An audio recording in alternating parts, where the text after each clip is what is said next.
Since I was a kid, I've been fascinated by stories. Not just the what, but the how.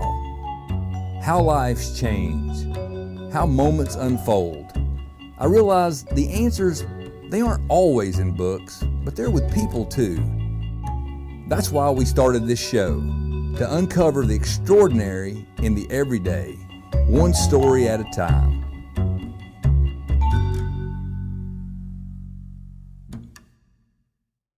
Ladies and gentlemen, welcome once again to ACTV's continuing series, Storytellers.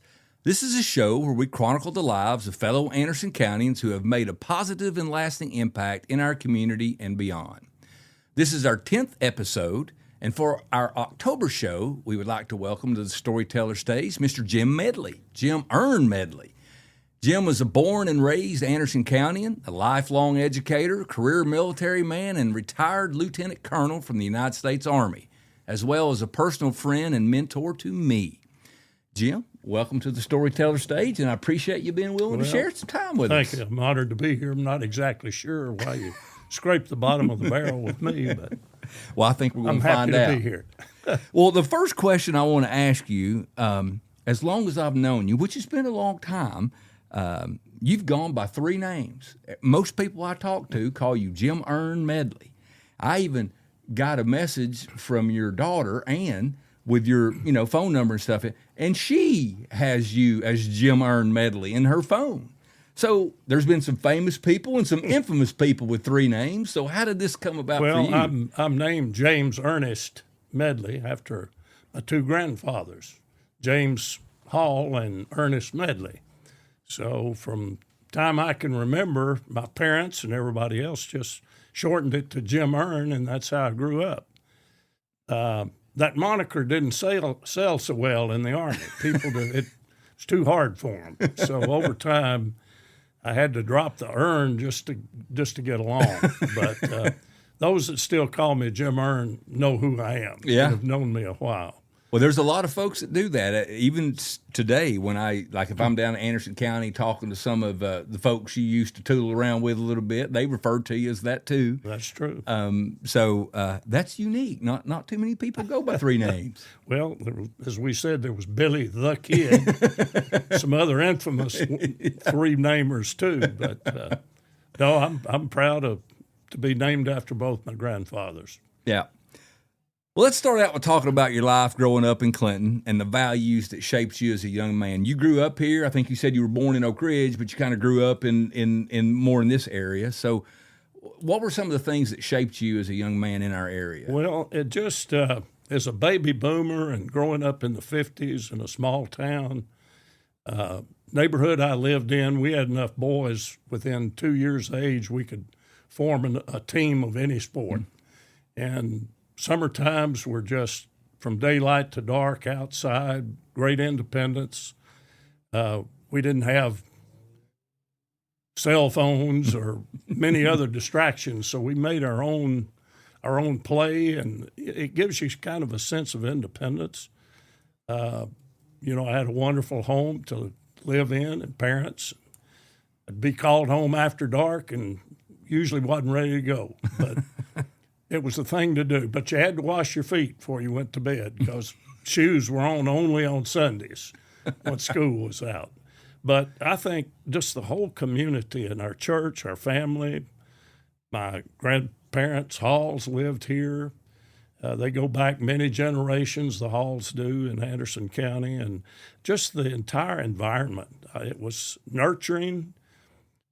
Wherever you were at lunch, you'd eat a sandwich, whatever house you were in, and just a wonderful childhood that I think, in the long run, looking back, kind of gives you a sense of self-responsibility and determination and a little bit of hard work and getting along with people and just enjoying life.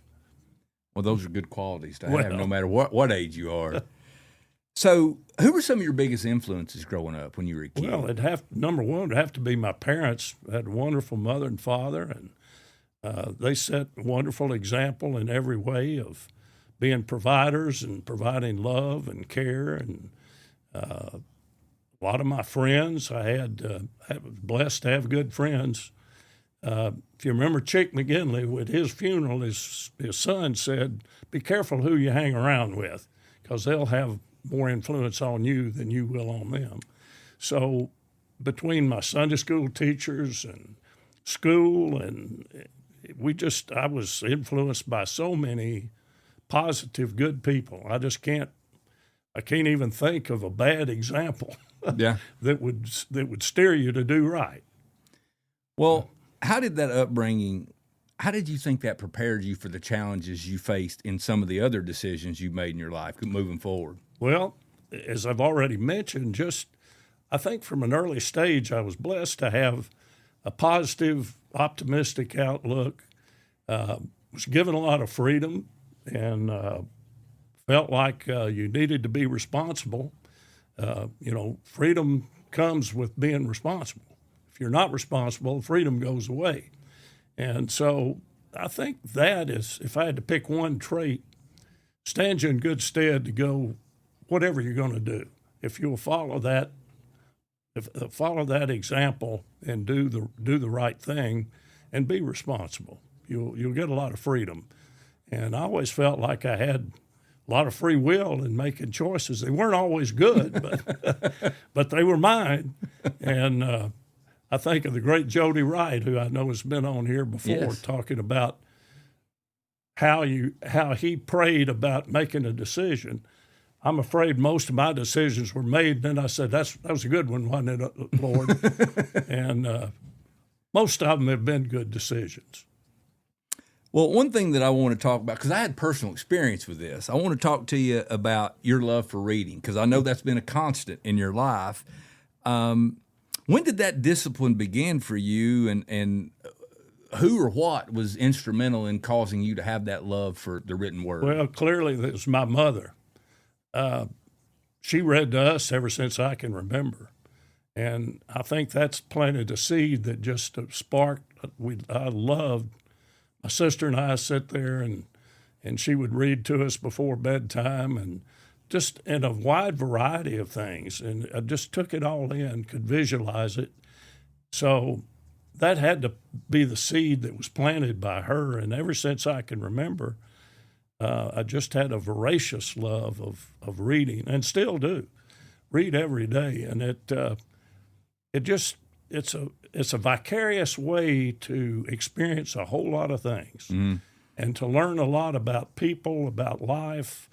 And I read in a wide variety of subjects. I love biography and military history of all kinds. I tend to get on little spurts. Right now I'm reading the autobiography of Mark Twain, who I've always enjoyed, and learning a lot about him. It wasn't all, he didn't live a perfect life, and suffered bankruptcy and loss of a child, and had his ups and downs like anybody else. I think I related one time to you the story in the 5th grade. My teacher, Ms. Kent, she had a set of 30 biographies. My desk happened to be close to those. And they were for the 5th grade level of reader, and, biographies of Davy Crockett, and Andrew Jackson, and George Washington, Abraham Lincoln, those sorts of people. So I'd sneak those books. And I did one time during math class, got caught red-handed. And Ms. Kent, God bless her, she could have warned me out, sent me to Mr. Morrow's office, or whatever she wanted to do. I was guilty. Instead, she gave me a quick lesson on how valuable being a master of the basic math skills are in whatever course you take in life. And so we made a deal. She said, if you'll get your math done, I'll let you take those books home with you. So in the 5th grade, I learned my math, and I read 30 little biographies. That's and fantastic. I've been reading ever since. Well, one of my favorite Mark Twain quotes, by the way, and I think he is spot on. Talking about the game of golf, they asked him about golf, and he said, "Well, I found it ruins a good walk." And I thought, Amen. So a personal story. So your wife also has been a mentor to me, And when I first started teaching, she invited several of our employees at our school at Clinch River, or was the Learn Center then, over to your all's house, and I'd met you, and you invited me into your den there, and I had already had a lot of respect for both you and Sarah. I think I was 26 at that time. I'm not 26 now, and you've aged gracefully. Yeah. So we sit down, and you got a book off the shelf, and you set down Art of War on the table, and you asked me. You said, "Mr. Leach, have you read this?" And I could not tell you a lie. I had read parts of it and excerpts in school, but I'd never read it from cover to cover. And I told you that I hadn't read it, and I could see that you just go, there was like a disappointment. And so when I left your all's house, I went home that night. And of course, I had a copy at home. I wasn't married, and I was living in an apartment at the time. But I had a copy of that book at my apartment. And I went home. It's a short read. And I went home that night, and I read it from cover to cover. So I want you to know that you had an influence on me about reading that book. Reading is the first step in the little sayings. If you're weak, appear strong, vice versa. Yes. They're really trite without understanding that he was a Taoist. Mm-hmm. And their thinking is different from us. We were brainwashed by Plato and his allegory of the cave. Yeah. We make a distinction between perception and reality. And you ask any Western thinker, and they'll do that. Not so with Taoists. Perception is reality. And in operation, I think that's true with us. If I think you're against me, you're against me, whether you are or not. But nonetheless, the point of Sun Tzu, Steve Spurrier was a very advocate of Sun Tzu, was defeat your enemy in his mind. Just convince him of whatever you want to convince him, and that perception will be his reality. And it just leads to success in war and sports and business and whatever. So that's the value of it. And the greatest war is a battle you don't have to fight because you've already won it. That's right. Yeah. You saved a lot of money and lives. That's true. So your love of reading, we've established that, but how has reading impacted your life, and what do you feel like the primary benefits are? Because when I say, I mean, you started reading when you were a grade school person, and you have been a heavy reader from then until now. So what do you think those benefits are? Well, just from the development of your intellect and sharpening it, it's just exposure to so many other people, to events, to humanize. My favorite reading are on what I would call the personal level. For example, studies in World War II with the Old Breed, about a Marine who kept a diary. And you get a sense of the true reality from that perspective. Then you read General MacArthur or Eisenhower, you get their perspective. They're very, very different. Mm-hmm. Bill Malden, and up front, the cartoonist for the Stars and Stripes, little vignettes. George Patton hated him and thought that was just horrible, his depiction of the old grungy-looking soldiers. Well, the grungy-looking soldiers kind of resented Patton making them wear a tie if they were in the Third Army. So these are just examples. Again, my reading is just constant. The number one book, by the way, is the Bible. Read it through 3 times and read it every day. And, it's 66 books in one. And, you can find it all in there. But that's an eclectic collection. It's a library in and of itself, from a historical perspective and the spiritual and however you want to look at it. But books just give you a quick little opportunity to take a trip without leaving your chair, leaving your couch. And it's refreshing and expanding, makes you appreciate where you are, where you have been, where you have a chance to go.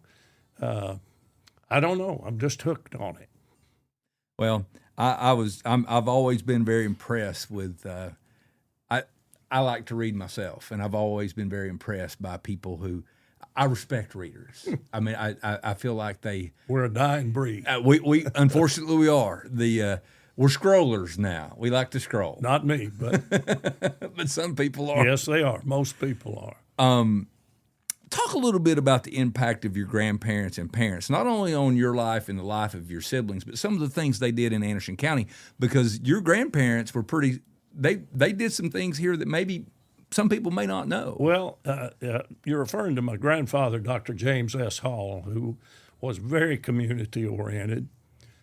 He and some of the other men donated the land that's now J.C. Park to the town. He was one time president of the school board. During World War II, he was head of the draft board. He was one of the founders of the Chamber of Commerce, 1932 or 33. He was always involved and felt a real sense of service, which I think rubbed off on me, not the community spirit so much. I haven't really been involved in community service so much, but he was a true selfless man, and my grandmother supported him unwaveringly.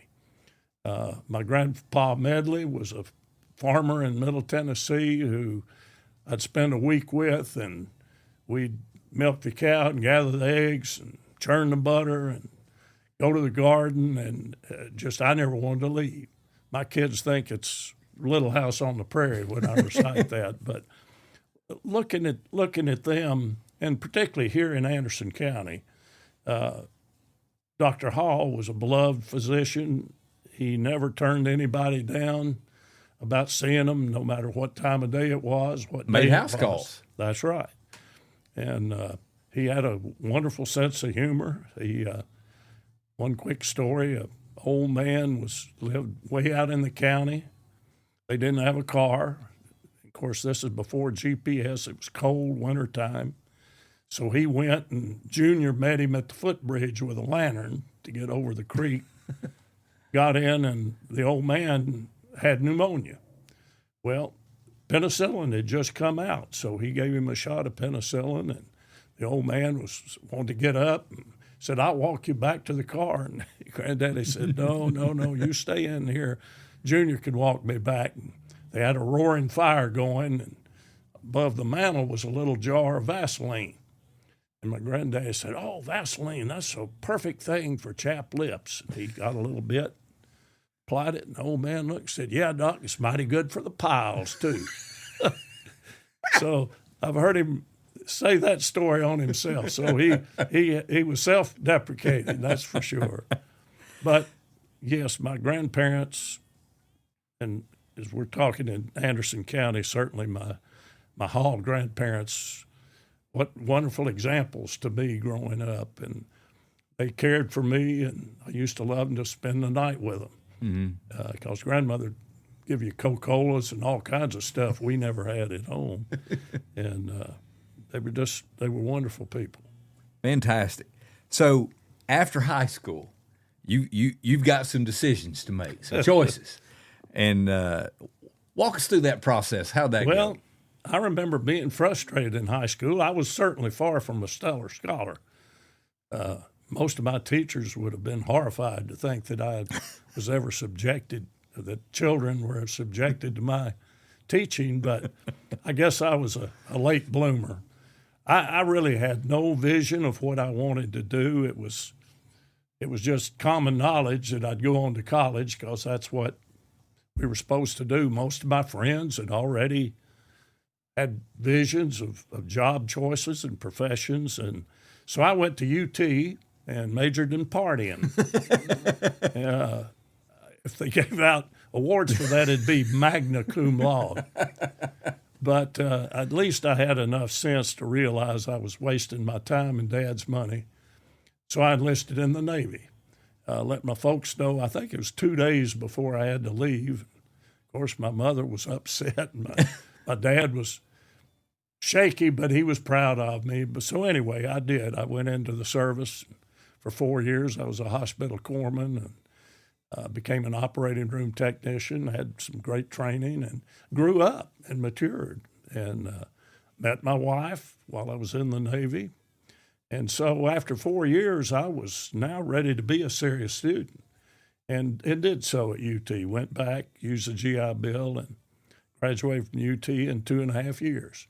Oh, fantastic. I didn't know that. Well, I took 24 hours one quarter. You know, you can kind of fix your schedule, get one or two that you can kind of get by with a little easier in. But, yeah. And then went to summer school one year. So by that point, it was all business. Yeah. So you, in the 4 years you were in the Navy, your perspective changed. Very much so. I grew up a little bit. You grew up a little bit. Well, what were some of your impressions of I mean, I know you, and we'll get into this, but you did 4 years in the Navy, and then you spent the bulk of your military time in the Army. Right. But what were some of your impressions of military life when you first experienced it? Well, the Navy and the Army have vastly different cultures. Just as I would describe the Navy as a very rigid, class-ordered society. Officers, chief petty officers, and enlisted. And seldom do the twain meet. The Army is a democracy. Officers more so lead by example, and you put the soldiers first. And you don't.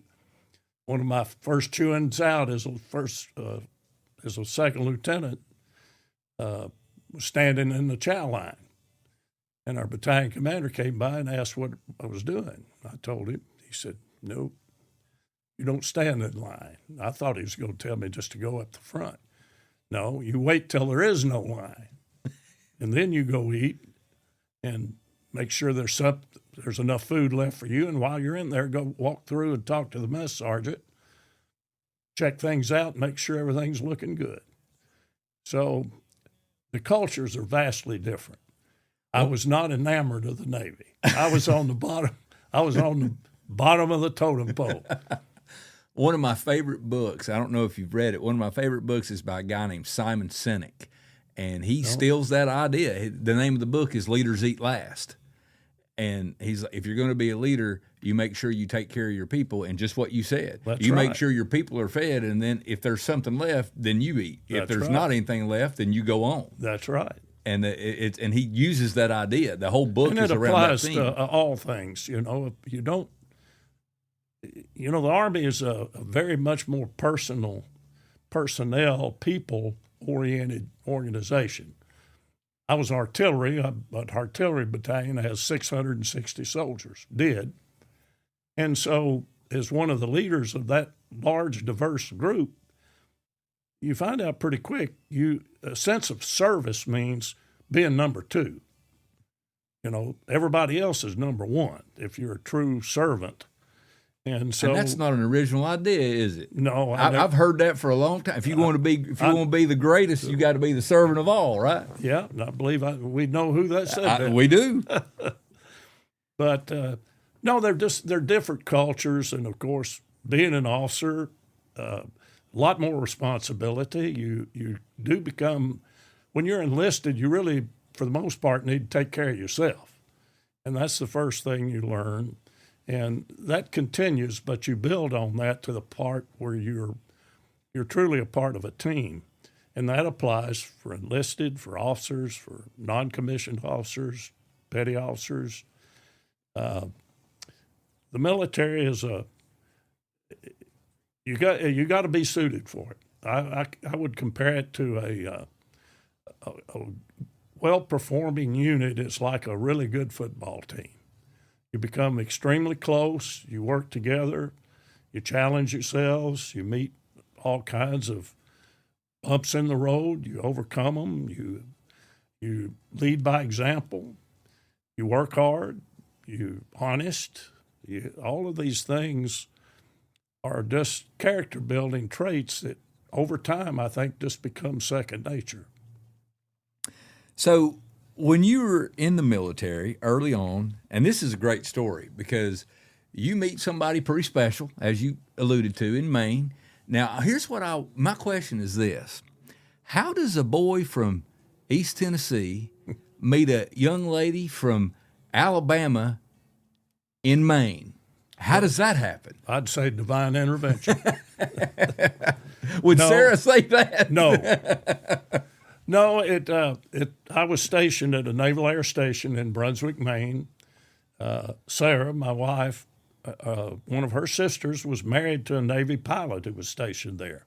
So after she graduated from college, and she was the youngest of 4 girls, they encouraged her to get away from home. She could come up and stay with them a while, and so she did. And so she had a family connection there, and then wound up teaching in literally a little one-room school in Topsom, Maine. So we met at a Halloween party. It was certainly a treat for me. I don't know if she would agree with that or not, but over time it stuck. Well, I saw this cute girl with a Southern accent in Maine. I was instantly drawn to that. I'm sure. So that's kind of how it unfolded, but it is. And Sarah always said she's always been fascinated about how people met.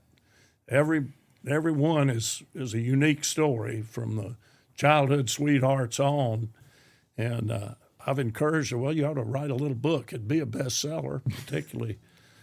Probably the women would like it more than the men. I don't know, but that's how we met, and it really was divine intervention that we've been married 54 years, so. I have this image in my head of you two being in this room full of people and the Southern accents just whispering out to each other and drawing hers did to me, but she was cute too, so that never hurts. No, it doesn't.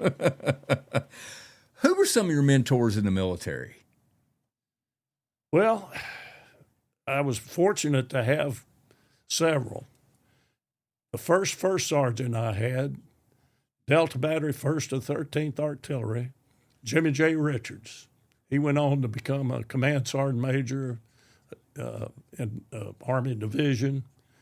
What a soldier. And led by example. I learned so much as a young officer just by watching how he operated. Another great enlisted soldier was First Sergeant Marlon Brando Phipps, 3rd of the 17th Artillery when I was a battalion executive officer. Phenomenal soldier. When I was teaching at West Point, Colonel Paul Miles, a Rhodes Scholar. He was General Westmoreland's aide-de-camp in Vietnam.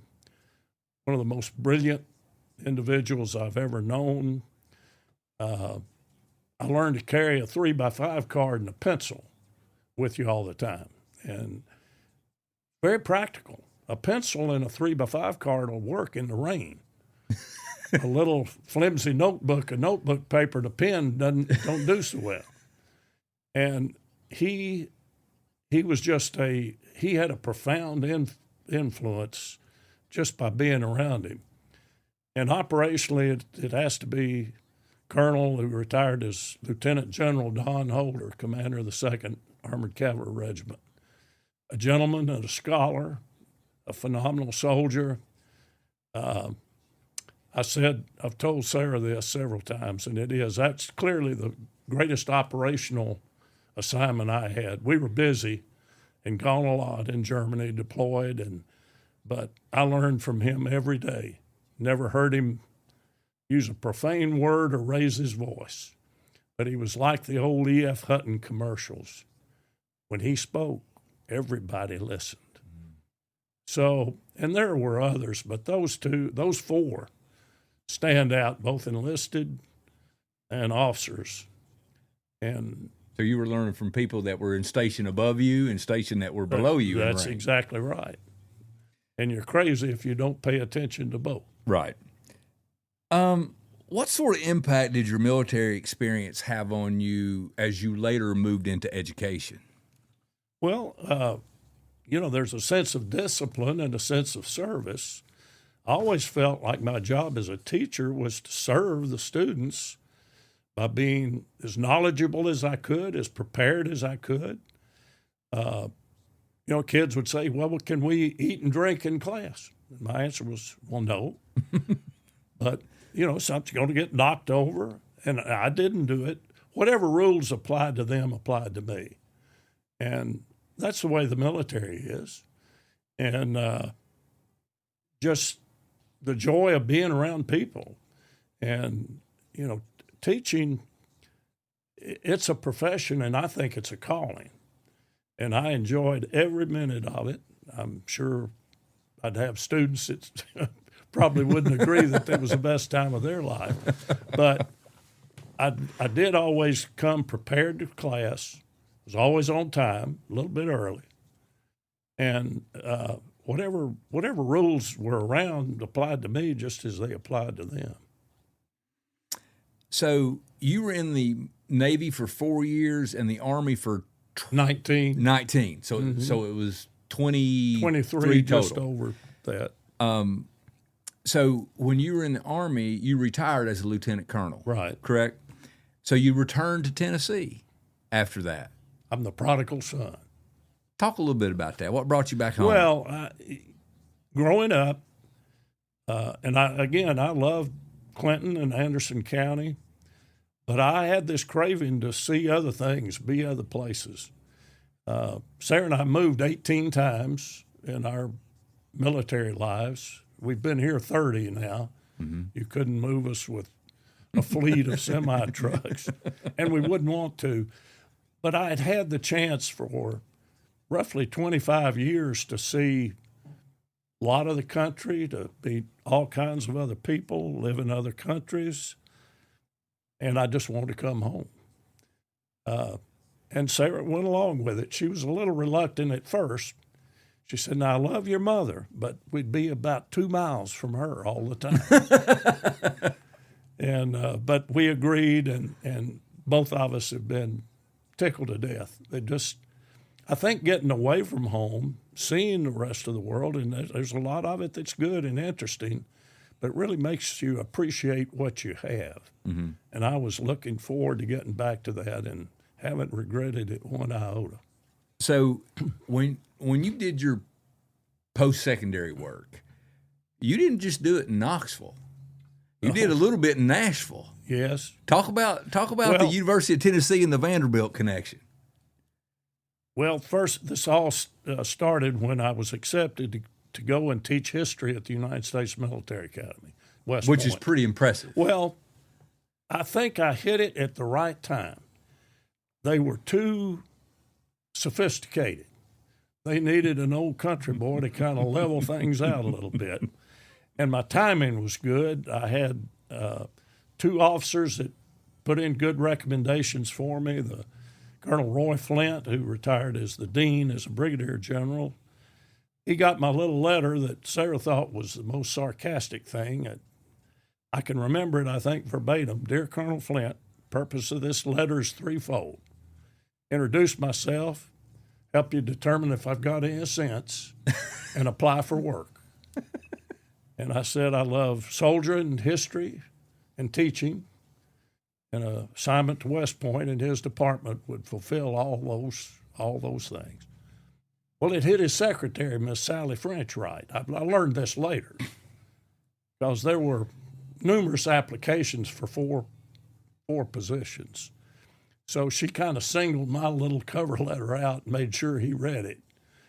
And later on, he said, "You remind me of me a little bit," which was very flattering for Colonel Flint, who was another great mentor, too. But anyway, the first order of business is get your master's degree in history. Well, naturally, I said, "Hey, how about if I go to the University of Tennessee?" No. They sent me a list. I could go to Harvard, Princeton, Yale, Stanford, University of Texas, and there were a couple more. UT wasn't on the list, nor was Vanderbilt. Oh, but hope you didn't tell them that. No, they would have been offended. I got back in touch and I said, "Well, how about Vanderbilt?" There was a pause and said, "Well, we've never had anybody go to Vanderbilt. They've gone to these other schools. They come here to teach, but that'd probably be okay." So I wound up getting accepted to Vanderbilt and spent 2 years of what I naively thought would be kind of a rest period, I worked my tail off. And of course, I'm a vault. My blood runs orange, but I have to say, mentally challenging work at Vanderbilt was exactly that. As a graduate student, we'd have a class with 3 of us and the professor, no place to hide. Yeah. And you write a thesis, you have to have a secondary language proficiency. That's another whole story. But I've been in Germany, so naturally I went German. I can order a beer or get from place to place. And so that was all a challenge, but it was good. So then I was blessed to go and teach at West Point for 3 years. But that's how I wound up at Vanderbilt and got my master's in history there, and I'm proud of that. So it's interesting because self-described, you weren't, your words, a scholar in high school. No. And then you go to UT once and figure out that you ain't really invested. No. And then you go back, and then not only do you graduate from UT, but then you get your master's from, let's just be honest, not everybody gets into Vanderbilt. No, and again, I was a late bloomer. By the time I got serious about education, I was serious about it. Mm-hmm. And again, you ask what influence military has, the discipline, the motivation, the responsibility. All of those things work into saying, okay, I've got to knuckle down and get with it. So it's interesting, after all these choices and all these travels, what you ended up really doing was merging the careers of your parents. You had the military background of your dad, mm-hmm. and then the education background, and then you merged them all together. Well, even a blind hog finds an acorn every once in a while. So that's true. I think I hadn't thought about it that way, but I'm often asked, well, did you know what you want to do when you grow up? My answer was always, well, no. And I guess it's still the same answer. But I'm still not sure exactly what I want to do when I grow up, but I may just not grow up. And that way I can avoid it. But I've just been blessed, and I've been blessed in every way. Did you realize what a prestigious placement that was to be a professor at West Point? Well, I'll have to be honest on that one, too. My motivation was to get out of a recruiting duty assignment, which was looming on the horizon. And that place has the clout. If they decide they want you, they just let your assignments officer know to write a set of orders to them. So in many ways I did, and it truly is, the word awesome is way overused, but West Point is an awesome place to teach 12 to 15 maximum of the most motivated, smartest, nicest kids. What more idyllic scene would a teacher have? Mm-hmm. And so that's the way it went there. And so that was my first real teaching experience. Did you know what you had when you had it, or was it a reflecting back kind of situation? Well, I think looking back, you reflect on it even more. I knew I had to pinch myself while I was there, and I think I appreciated the opportunity that I had, and again, I worked at it and did some good things, and probably not some good things, but no, it was a wonderful experience. Hard place to leave. I bet. One of the things that impressed me when I was younger and we first met, we were both teachers at the time. You were teaching at Anderson County High School, mm-hmm. and I was teaching with Sarah at the alternative school. And I remember, when people said, hey, Jim Ern taught at West Point. What? And I remember how impressed I was that you had taught at West Point, because again, they don't let many knuckle draggers teach at West Point. Well, I slid in under the door. So how did your perspective on leadership change from like when you got out of school and then got in the military? How did your focus on leadership shift? Well, I've never really thought about it. The Army very much believes leaders can be made, and you can be molded and improve leadership. But I think a leader, like a teacher and other things, is born. And I think having this an innate sense of responsibility, a liking of people, not hot-headed. I think there's certain gifts that I've just been blessed by having personally that are conducive to falling in and being an effective leader. You know, an effective leader is someone that can get somebody to follow them, and without coercion. I mean, you can do it that way, and some do. But an effective leader has followers that want to follow him.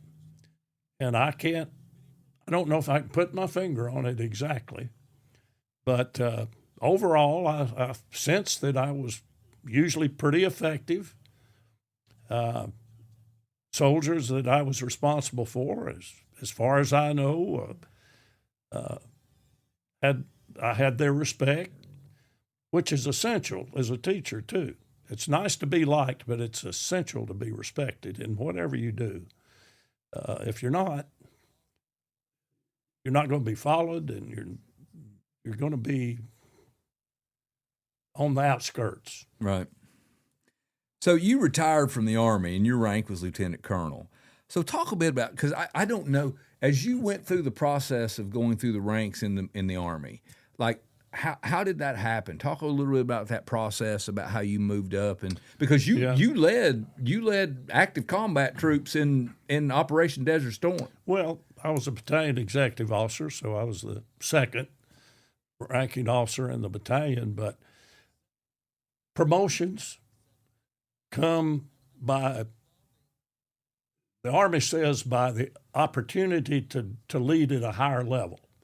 But in reality, it's based on your past performance, which are reflected in an annual officer efficiency report, OER. You live and die by your OER. You have a rater and a senior rater. And, you know, if you've done well at the job that you've done and your efficiency report reflects that, you'll be promoted on a regular basis. For example, you're commissioned as a second lieutenant. In 2 years, if you haven't screwed up, too bad. Lieutenants are supposed to screw up, but just don't keep doing the same thing again. You know, make them scratch their head. Then you're promoted to first lieutenant. In my case, it was about 2 years and 2 months. Then you're promoted to captain. And you stay a captain a long time. In my case, it was 7 years, and that was a normal progression. Then promoted to major, and 5 years later promoted to lieutenant colonel. So, and then I retired 2 years after being promoted. I was just ready to come back home. It was an opportune time, I thought, for me and my family, and it worked out that way. So in my case, I just did what I was supposed to do and didn't mess up too bad. So I got the regular promotions as they fell into place. I bet there was more than that. No. Talk a little bit about your role when you were in Desert Storm in the Persian Gulf War. What was your role in that war, and what were your goals and objectives? Well, we didn't ask to be deployed. We were notified on November, I can't remember the exact date, that we were in Germany. I was a battalion executive officer of a 155 Artillery Battalion, 24 howitzers, 660 soldiers. So we had to deploy to Saudi Arabia from Germany. And weather was getting nasty. We spent Thanksgiving Day at the railhead, spitting snow, and our mess hall guys kept us in hot coffee and hot soup, and we had a shed we could get in, and we were kind of like Jimmy Rogers waiting for a train. And they'd show up, and we'd get our vehicles chained down, and off they went towards Bremerhaven in northern Germany, and we got all that done. It took us about 30 days, and deployed. Our objective was to get home as quick as we could, Yeah, sure. as safely as we could. And once the war started, those things didn't really change.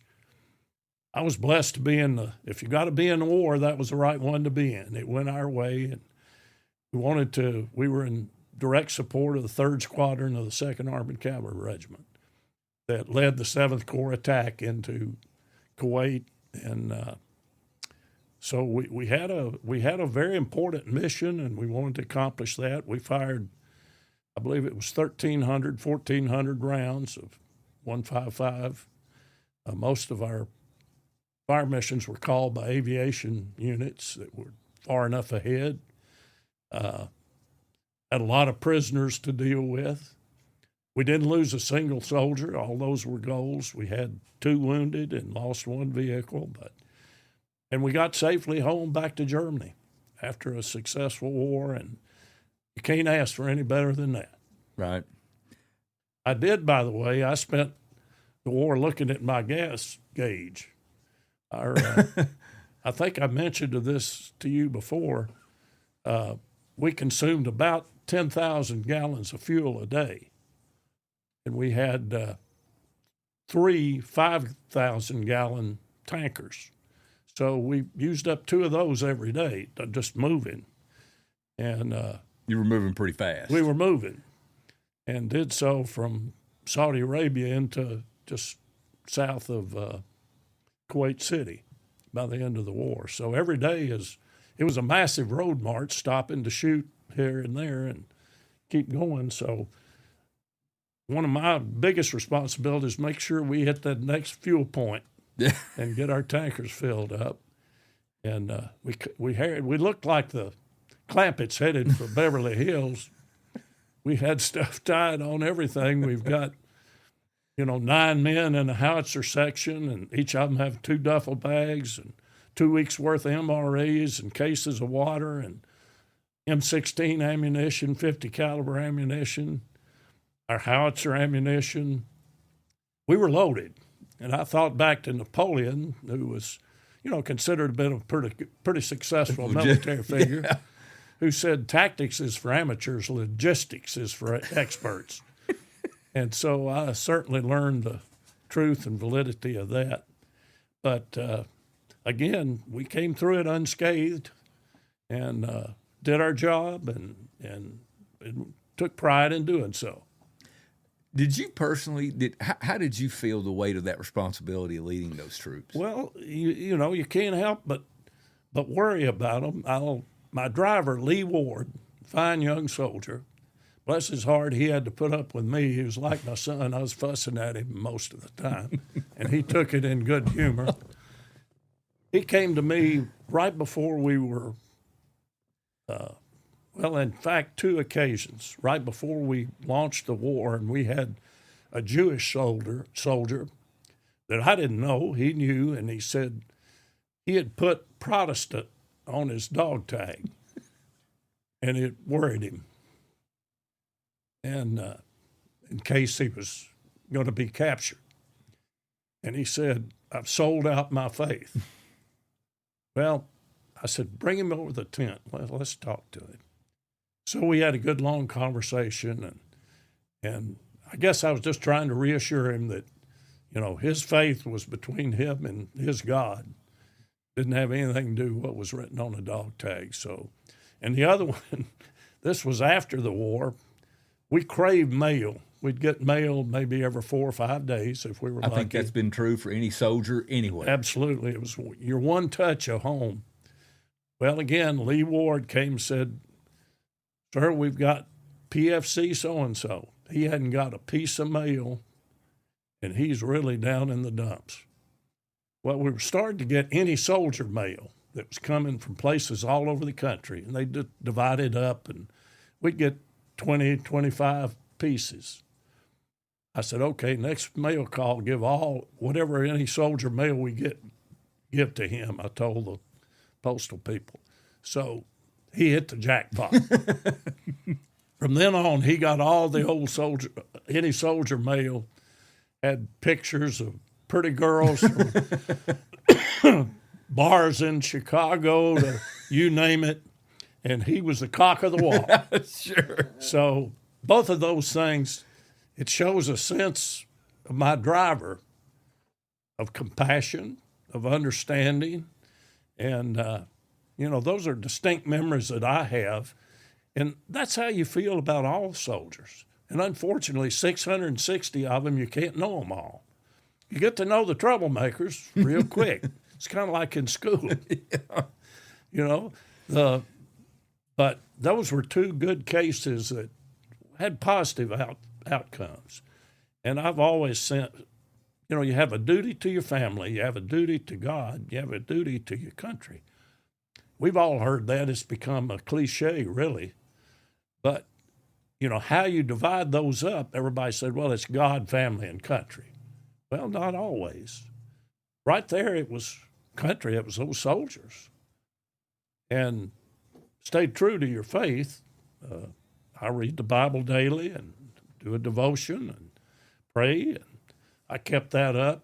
In fact, I had a little side trip to Ur, which was Abraham's home. Yeah, and I can see after being there why the good Lord told him to leave. I wouldn't want to stay there either. But being in that biblical time and that place in the Fertile Crescent, and there's connections that are made there, and I like you're talking about history, and that's a historical place, and the sense of feel there. I like to go to battlefields. I've been to, I guess, every Civil War battlefield. I may have missed one or two, but there's a sense you get having studied about it, having read about it, having historical knowledge about it, of just seeing it. And other places in Europe and so forth. Well, I'm off the subject. Well, let me ask you this. What should people know and understand about the sacrifices that service members and their families make? Well, the families sacrifice the most. My wife had to be mother, father, doctor, banker. I was gone so often. The sacrifice is really felt in the family, and everybody's got to be on board with it. There's a family within the family, and military families come together and support each other. Soldiers support each other. But the greatest sacrifice, I think, you talk about, there's a chance you might get shot at, but most of the time it's the challenge of, missing your kid's ball game. I look back at how much I missed of my own kids. Now that I've got grandchildren, got 8 of them, and, I try to make as much of everything that they do as I possibly can. Those are the real sacrifices. And I know every promotion, you always give a little speech, and I always pointed to Sarah and the kids, said, well, here's the best soldiers in the Medley family. And I meant it. And it's true. They just have to press on without you. What are some of the biggest challenges you personally faced during your service time? Well, I think it's family separation would be right at the top. More so than even your battlefield? Yeah. I mean, when mentioned mail, you just crave the simple things of being at home. Porcelain convenience is sorely missed in the Army. It's that clearly to me is were the biggest challenges and sacrifices, and it was a two-way street, I know, but in many cases, you just you feel alone a little bit. My dad gave me one piece of advice: never feel sorry for yourself, and that's good advice, and I try to follow that. So, you have to keep yourself bucked up. That's true. That's true. What are some of your proudest moments while you were in the military? Well, golly, that's. I was proud to be in the military. I felt pride in the units that I served with and the people that I worked with, the missions that we had, the successes that they're more team oriented. And here again, I use the analogy of a football team or any professional sporting team. That sense of accomplishment by making the play, by doing the right thing, by making your block, by doing whatever it is, and all comes together in that synergy. There's a pride in being part of that. And I think that's the biggest thing I'm proud of, is just being part of it. So we've talked about teaching at West Point, but you didn't just teach at West Point. You transitioned to Anderson County High School. I did. What was that like, being, teaching college kids at West Point and then transition to teaching East Tennessee high school kids? Because you were at Anderson County how many years? 15. I was at vocational for 2 years. Okay. So 13 at Anderson County High School. What was that like, transitioning from West Point to teaching kids in Anderson County High School? They're smaller adults, and that's an overstatement. They are different. They're kids, but kids will follow, as most adults will, the path of least resistance.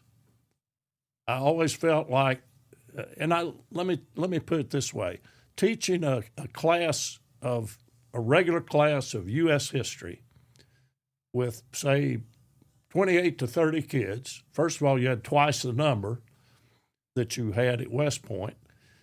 Now, they're not all motivated like West Point kids are. There'll be one or two that have difficulty reading. There'll be two or three that are bored to death because they know all this stuff. They're smart. They want challenges.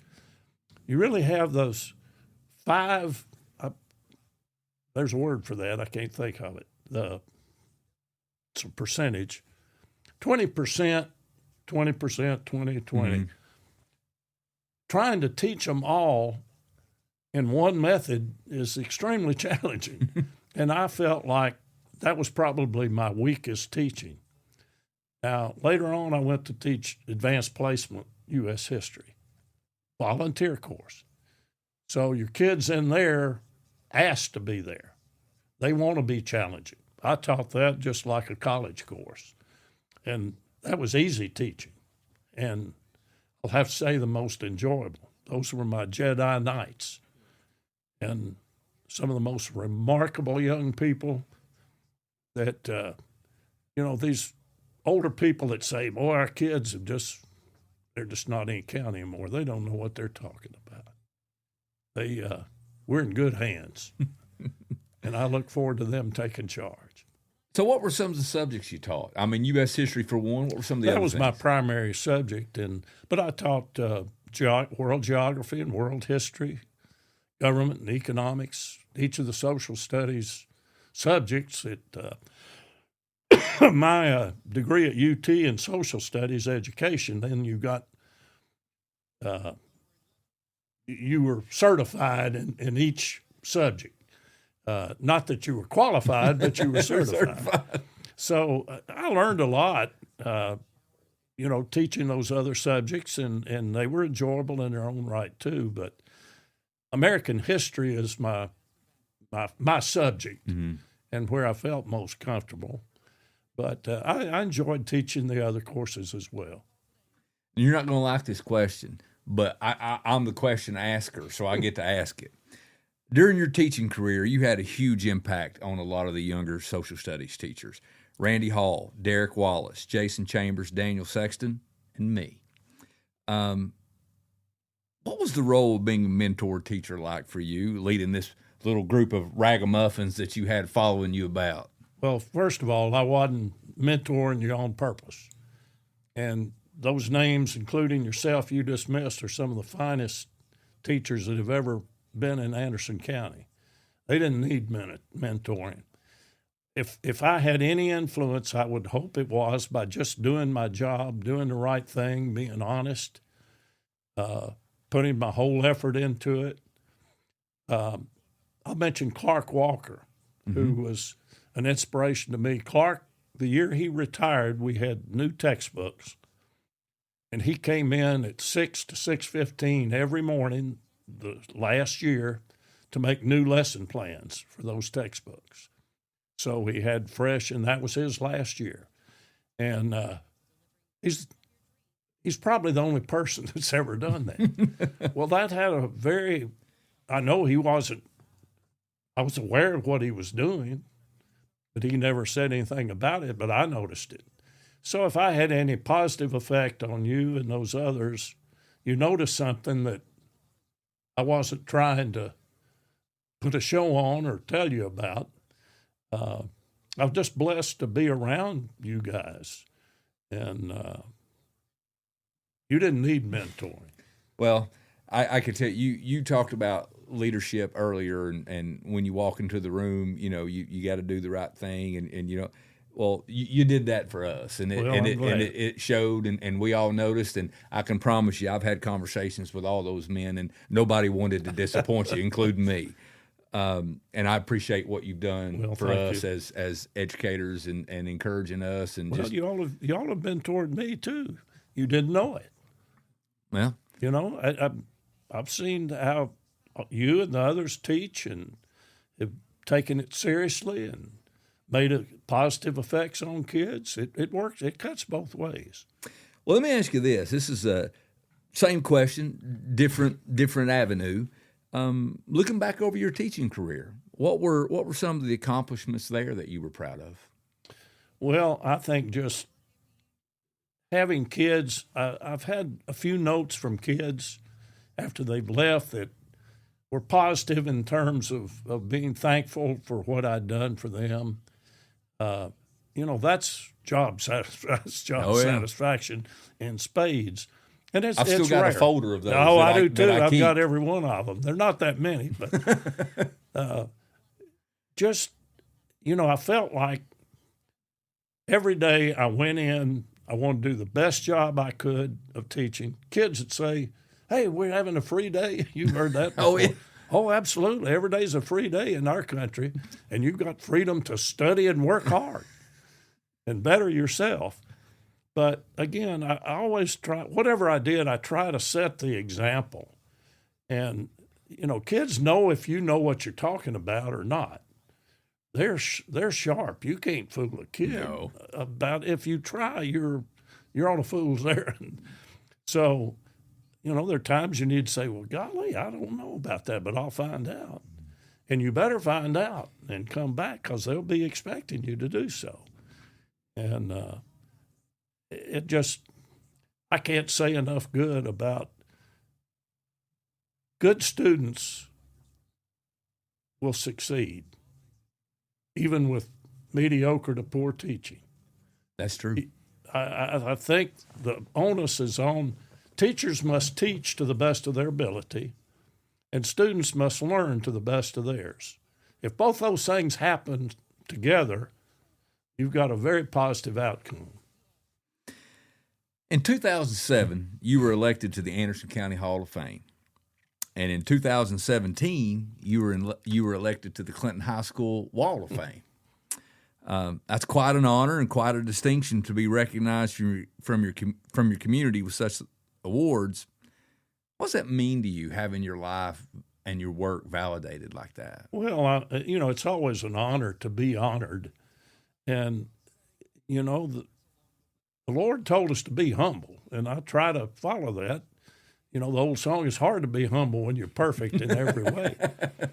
I just know I'm very honored to be in both of those halls, a hall and a wall. And, I'm a little surprised by both of those. I'm honored to do so and humbled to think that, okay, in each case I was the Hall of Fame in Anderson County was as an educator. And certainly that is gratifying to think that your county thought enough of what you did to single you out for recognition. Pat Summit was the presenter at that, so I got to meet her. That was a unique opportunity. And then the Wall of Fame, I think it was a combination of being an educator and my military service. And again, both are to be recognized as the two things you've done for a living, you've done okay, and people want to acknowledge that you did a good job, and it's gratifying. So reflecting back on a life filled with service in the military and serving the students and the community of Anderson County, what are some of the lessons you've learned that you feel like you could share with other people? Always be number two. Open the door for somebody. Let them go ahead of you. Do some little thing for somebody. Smile, speak. Put others ahead of yourself. And if you'll just start practicing that, before long it'll just come naturally. And to me, that's what a sense of service means. And you can apply it every day in big ways and small. And it's like witnessing. I always, and I know you're a churchgoer, and witnessing is something we're supposed to do. Well, if someone proselytizes to me, I get nervous, and I don't do that. And I think of my brother-in-law, Glenn Oakes, who goes to a large church in Florida, and they had a big service organization called the James Boys that put on roofs and built wheelchair ramps and did a lot of good things. Yeah. And the fellow that ran that, a fellow named Scotty, who I never got to meet, Glenn was asking him one day and talking about witnessing. He said, I really not good at that. I know I should do it. And Scotty laughed and said, well, Glenn, you witness all the time. Every once in a while, you may say something. Yeah, that's the right way to do it. To me, that's the effective way to witness, and that's being a servant, serving, serve others, put others' needs before yourself. Eat last, open the door first, say yes, be polite, smile. These are simple things that, to me, if you'll just start practicing those, you won't even have to think about it. One of the things that I have learned is that service is a universal language. It doesn't matter if you speak Swahili, Hebrew, Italian, French. Everybody understands service, That's true. And everybody knows what it means, and it crosses boundaries and ethical boundaries and religious. I mean, like you're right. It's I think Saint Francis said, I read once, Saint Francis says, preach the gospel at all times, and if necessary, use words. I thought that's pretty good. That is good. So, as a lifelong reader, I'm back to that again. What are some of the books that you would recommend? People read this book. What are some of those? Well, I've certainly mentioned the Bible, and with the old breed, I would recommend Shelby Foote's trilogy, 3-book series of the Civil War, if you're interested in that. It's very readable. Read good literature. Mark Twain, I'm reading his biography right now, The Innocents Abroad. You'll laugh from one end to the other. It's just beautiful literature. Adventure. The C.S. Forester, the Hornblower series. These are old books that I just devoured. Can't think of I like mysteries. I like a wide variety of things. The Forgotten Soldier by a German soldier that fought in World War II, from his perspective. Wonderful, compelling book. The Art of War by Sun Tzu, but study up on Taoism before you read it, and it'll mean a lot more to you. It makes more sense. Avoid war and peace at all costs. No Tolstoy? No, that's not true. I actually like that Did book. you? Okay. I admit it. But I guess it's hard to single out a lot of just good writing. Killer's Angels, a historical fiction. I enjoyed that one. Really gives life to the central figures in the Civil War before the Battle of Gettysburg. Things like that, to me, have left a lasting impression. You get a much greater sense, a much greater feel for what it was like to truly experience all these huge historical events that just fade into, my kids and grandchildren. The Vietnam War is like the American Revolution. Right. I mean, until they don't have the sense of having lived through that. Many great biographies. Matthew Ridgway, biography, one of the best I've ever read, the most self-deprecating. I've heard, I forget who said it, but autobiography is the greatest source of fiction that's been around. I think there's some truth to that, but there are just a lot of good books to read. Read what you're interested in. You'll find the authors that you enjoy reading and the areas of interest. It's hard to really single out. The Bible's number one, and clearly, and read it constantly for your whole life. So I'm going to ask you another hard question. So, Jim, when you look back on your life as a young hayseed boy growing up in East Tennessee, and you have grown up, you went through school, both major universities here, with UT and Vanderbilt. You had a distinguished military career. You served your country with valor. You led, American troops in war. You taught in a prestigious, military school at West Point. You've taught at a public. You've accomplished a lot. You've done a lot. I mean, what is it? Have you ever thought back over all the things you've done? I mean, I know you said you didn't have a plan. You didn't know what you were going to do. You just lived. But, I mean, do you ever sit back and say, that's pretty cool? Well, no, I think the most important thing for me is to look forward. I think as you get older, time flies. You look back and say, I retired from the Army 30 years ago. I retired from teaching 15 years ago. Seems like yesterday. And you want to stay actively involved. The old saying, the three things to happiness is having something to do, having something to look forward to, and having someone to love. And there's a lot of truth to that. So to me, I'm more interested in looking forward. I remember my dad in his 80s said, I don't like to be around old people. They're always complaining and talking about the good old days and that. He said, I like to be around young people. They're looking ahead. And he's right. And I try to emulate that myself. I'm more interested in what my children, my grandchildren, and hopefully great-grandchildren before long, I hope, sometime. I'm interested in what they're doing, and I want them to have the opportunities to pursue their lives and enjoy theirs as much as I've enjoyed mine. You told me once, I don't know if you'll remember this, but I asked you a question, and you told me once, you said, Darren, just do the right thing. You're not a simpleton. You know right and wrong. Do the right thing. And that comes from Sarah Medley. That's her byword. If you'll do the right thing, you'll do the right thing. And the right thing will come out of it.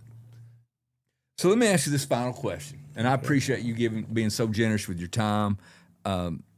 If you could go back to the hallways of Clinton High School and speak a word of advice to a 17, 18-year-old Jim Ern Medley, what would you say to him? Well, I'd say don't do like I did at your age.